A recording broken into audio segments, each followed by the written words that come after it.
Experiment 17, using OTA over-the-air transmission to upload code wirelessly to the ESP32.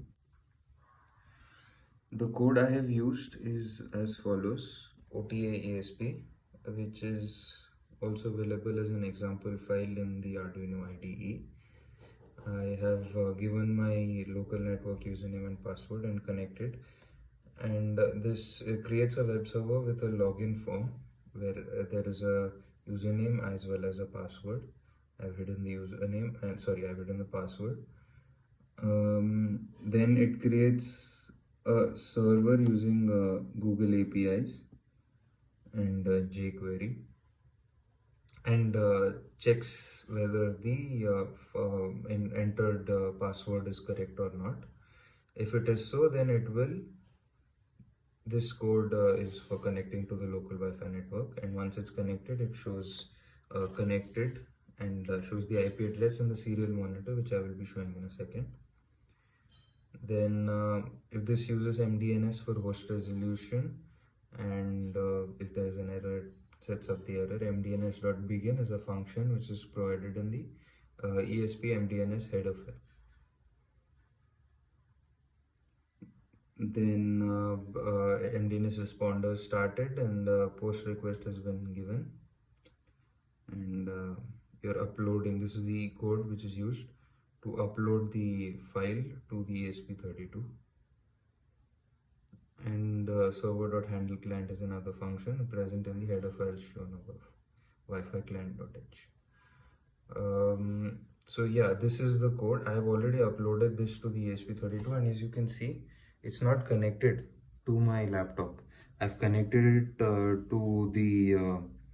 my phone's charger right there. As you can see, it is connected to my phone's charger, and so I'll be transmitting the code wirelessly now to the ESP32.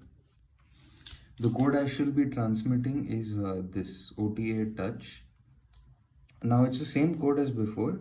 The only difference being that I have added pin mode 4 for input and pin mode 2 for output in the setup, which we usually do in the touch sensor example as well, which I've made a video on before. You can check that out if you want. And the rest of the code is the exact same. And in the loop, I have put in a touch read, and if V is less than 80, then this thing pin will glow. ESP32 LED will glow. If not, then the LED will not glow.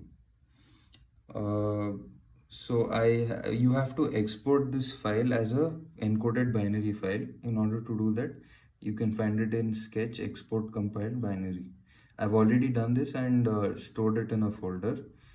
Now the ESP32 has connected to the internet, my Wi-Fi network, and the IP address is 192.168.1.30.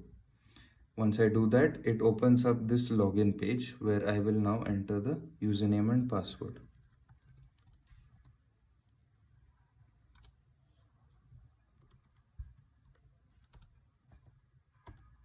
Once I enter the username and password, I come to this page, which is the upload page, where I can choose a file. I've already selected that OTA touch. This is the binary encoded zip file. And once I choose for upload here and click update, it shows progress 100.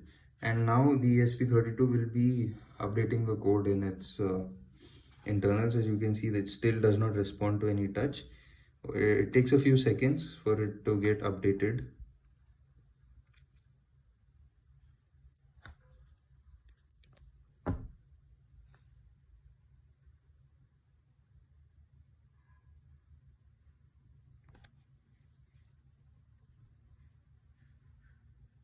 As you can see, it has been updated now, and once I touch pin number 4, the LED glows as intended.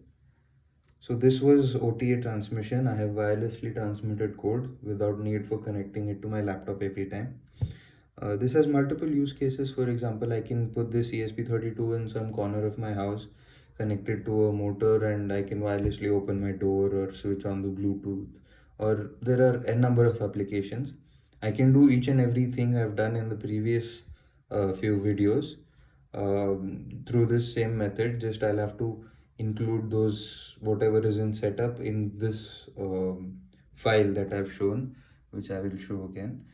This file where OTA has to be included. That is one drawback with this. However, wireless and transmission is enabled, so that's a big upside. I'll just have to put the code in place of this, what I was in setup and what I was in loop from those previous codes, and I will be able to upload the code wirelessly. This is the experiment. This is the ESP32 I've used. As you can see, it is still working. Thank you.